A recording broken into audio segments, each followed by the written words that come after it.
काला साया। यूं तो बनारस घाट अपनी खूबसूरती के लिए बहुत प्रचलित है, पर घाट के किनारे कई राज लिए बैठे हैं।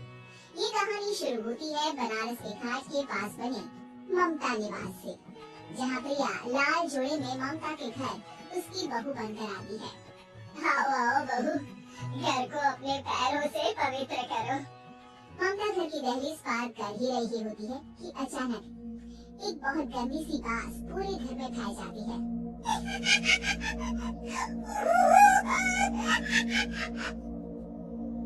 ये बदबू और ये आवाजें, ये कौन हंस रहा है माँ?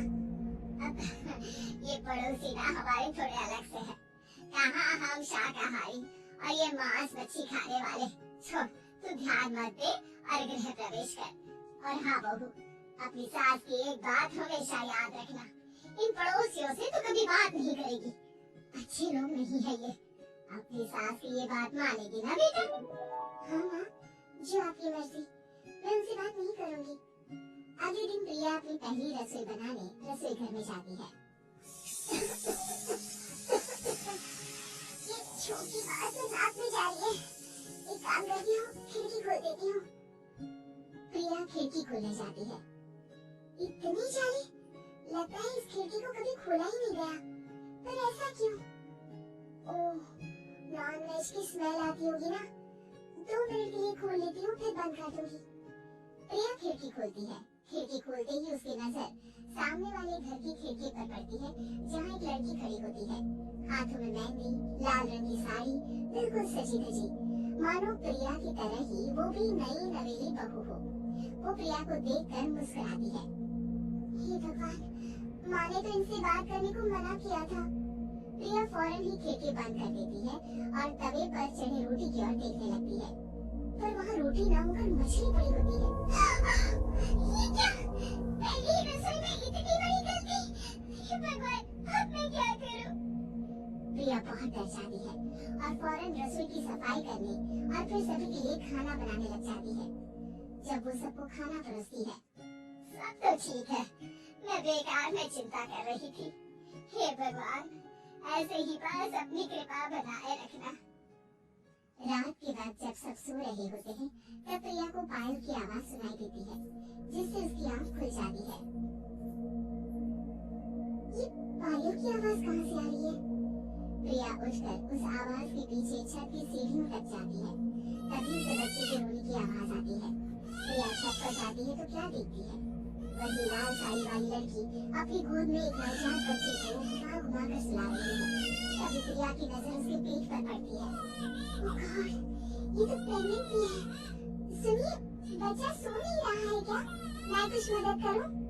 नहीं, आपके घर वालों को अच्छा नहीं लगेगा, मैं संभाल लूंगी। स्नेहा की गोद से बच्चा हाथ मारकर प्रिया की गोद में आने को छटपटाने लगता है। दोनों घर अगल बगल में बने होने के कारण प्रिया उस बच्चे को गोद में ले लेती है। प्रिया के पास आते ही वो सो जाता है। बच्चे का वो स्पर्श रात भर प्रिया भूल नहीं पाती और अगली सुबह वो छत पर कपड़े सुखा रही होती है, तभी उसे एक औरत इशारा करके बुलाती है। स्नेहा कह रही थी, बाबू तुम्हारी गोद में आते ही सो गया। मैं गौरी, स्नेहा की माँ हूँ। बाबू, घर आना, बाबू को खिला भी लेना। शाम को जब घर पर कोई नहीं रहता, बच्चे से मिलने के लिए प्रिया छिपकर अपनी पड़ोसन के घर चली जाती है और कुछ देर बच्चे को खिलाकर वापस लौट आती है। इसके कुछ दिन बाद ही प्रिया को पता चलता है कि वो माँ बनने वाली है। ममता की खुशी का ठिकाना नहीं रहता।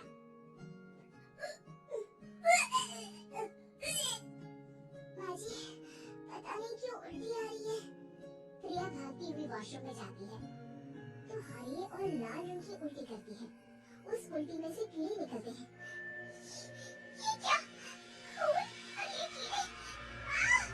माँ! प्रिया की आवाज सुनकर ममता दौड़ कर आती है, पर बेसिन में कुछ नहीं होता। प्रिया हक्की बक्की रह जाती है। ये सब क्या हो रहा है? प्रिया घबरा जाती है और अपने कमरे में जाकर सो जाती है। डर के कारण वो इतनी थक जाती है कि उसकी आंख लग जाती है। तब उसे ऐसा लगता है उसके पेट पर मानो कोई बैठा हुआ हो। प्रिया के पेट पर एक 5 महीने की बच्ची बैठी हुई थी, जो बुरी तरह जली हुई थी। माँ, तुम ही मुझे लाई ना?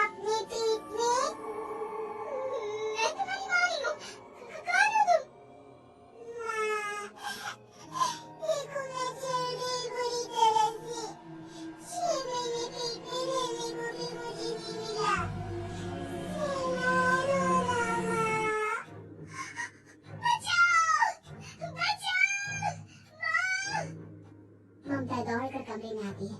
प्रिया की बातें सुनकर वो सब समझ जाती है। तू कहीं बगल वाले घर में तो नहीं जाकर आई ना बहू? मुझे माफ कर दो, मैं गई थी माँ। उस घर में सब मरे हुए हैं बहू। कई साल पहले स्नेहा उस घर में बहू बनकर आई थी। कुछ ही दिन में वो एक बच्चे को जन्म देने वाली थी। पूरा घर बच्चे के आने की खुशी में खोया था। एक दिन अचानक उस घर में आग लग गई। सब बुरी तरह जलकर मर गए।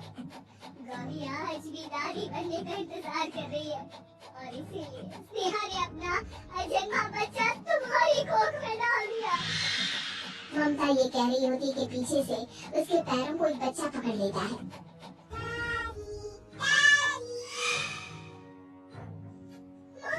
स्नेहा की गोद में यही बच्चा था। ये बच्चा कौन है फिर?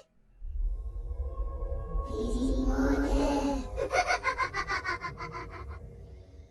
तेरी भी दादी। जिस चीज का ममता को डर था वही हो गया।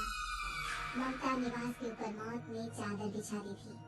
प्रिया का पेट ऐसे बढ़ जाता है मानो 9 महीने का हो। 2 हाथ उसके पेट से बाहर निकलते हैं। बहू, संतोष को फोन कर किसी पंडित जी को बुला बहू। प्रिया का पति भागता हुआ घर आता है। ये तो होना ही था माँ। तेरा बाप तेरे सामने आ गया तो तू सह नहीं पा रही है। स्नेहा घर में आग लगी नहीं थी, माँ ने लगाई थी प्रॉपर्टी की लालच में। और वो बच्चा मेरी पहली पत्नी का बच्चा है, मेरा बेटा, जो कि उस आग की चपेट का शिकार हो गया था।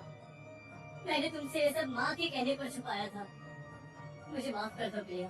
तुम अगर चाहो तो यहाँ से जा सकती हो। मैं तुम्हें किसी भी बंधन में रखना नहीं चाहता। मेरी शादी हुई है आपसे, मैं आपको छोड़ नहीं सकती। पर उससे पहले हमें स्नेहा, उसकी माँ और बच्चे की आत्मा की शांति करवानी होगी। संतोष और ममता गौरी के घर जाते हैं। अंदर सब कुछ जला हुआ होता है। जमीन पर जली हुई लाशें बिखरी हुई थी। ममता रो रो कर अपने करने की माफी गौरी से मांगती है। प्रिया स्नेहा के घर वालों का अंतिम संस्कार करवा देती है और ममता निवास फिर से आत्माओं के साए से मुक्त हो जाता है।